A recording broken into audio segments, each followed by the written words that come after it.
Obrigado, Sra. Presidente, Srs. Membros do Governo, Senhoras e Srs. Deputados, Sr. Primeiro-Ministro.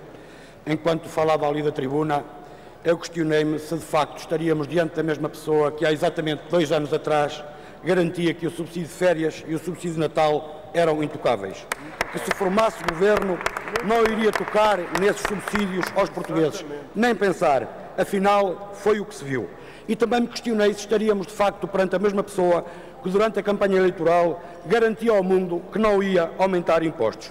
Afinal, com o seu governo, Sr. Primeiro-Ministro, os portugueses ficaram sem os subsídios, sem os 2 subsídios, assistiram à redução dos seus salários e das pensões e ainda levam com uma carga fiscal nunca vista. A maior carga fiscal de sempre. Assim não vale, Sr. Primeiro-Ministro. Assim, de facto, não devia valer. Depois, o Sr. Primeiro-Ministro fala dos sinais positivos. Os tais sinais positivos que ninguém vê, que ninguém sente, que ninguém vive. Fala como se estivesse tudo a correr bem, como se estivéssemos no bom caminho. Mas que caminho é este, Sr. Primeiro-Ministro, no qual o desemprego atinge níveis impensáveis e não para de crescer? 1,5 milhão de portugueses não têm trabalho. Que caminho é este que deixa 1 milhão de desempregados à sua sorte, porque o Governo, o seu Governo, não lhes consegue garantir quaisquer apoios sociais? Que obriga milhares e milhares de pessoas a entregar as suas habitações à banca?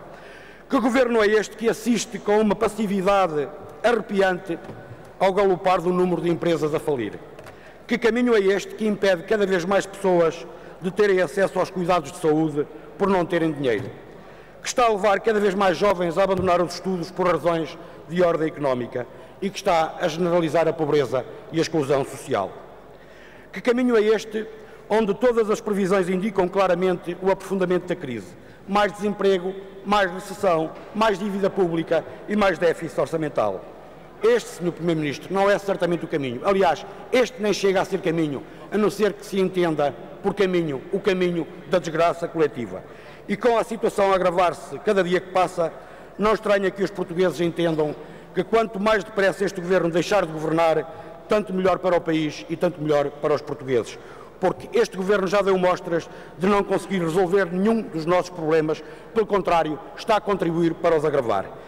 É por isso que se impõe uma mudança de caminhos, de soluções, de políticas, uma mudança de políticas que assegure o crescimento e o desenvolvimento económico, que definitivamente aposte na nossa produção, que seja capaz de criar emprego, que promova uma justa distribuição da riqueza e que garanta as funções sociais do Estado.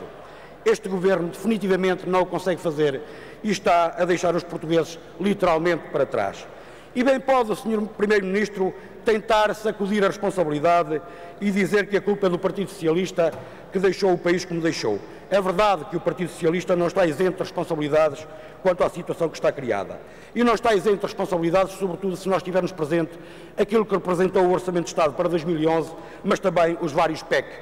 E eu tenho de recordá-lo, porque provavelmente o Sr. Primeiro-Ministro não se lembra, se calhar não se lembra, eu vou recordá-lo. Sr. Primeiro-Ministro, quem viabilizou o Orçamento de Estado para 2011 foi o PSD.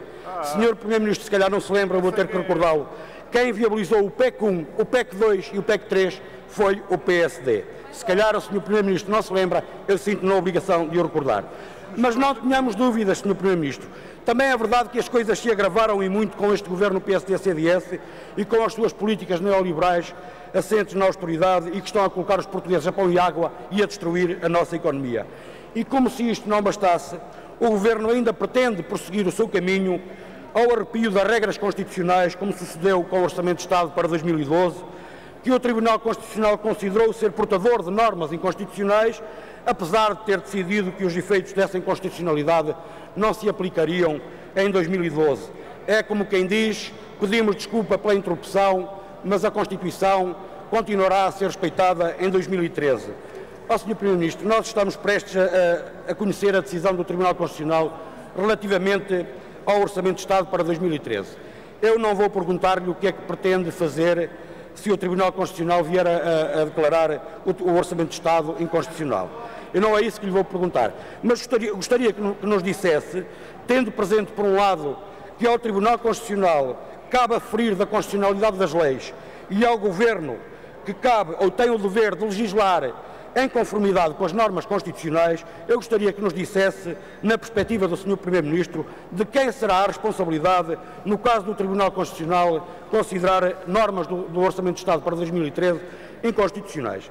Sr. Primeiro-Ministro, concorda com a leitura que nós fazemos de que a responsabilidade por essa decisão cabe exclusivamente ao Governo e à maioria que o suporta, ao PSD e ao CDS, porque não foram capazes, o Governo, de elaborar um orçamento que respeitasse a Constituição e a maioria de aprovar um orçamento que respeitasse a Constituição?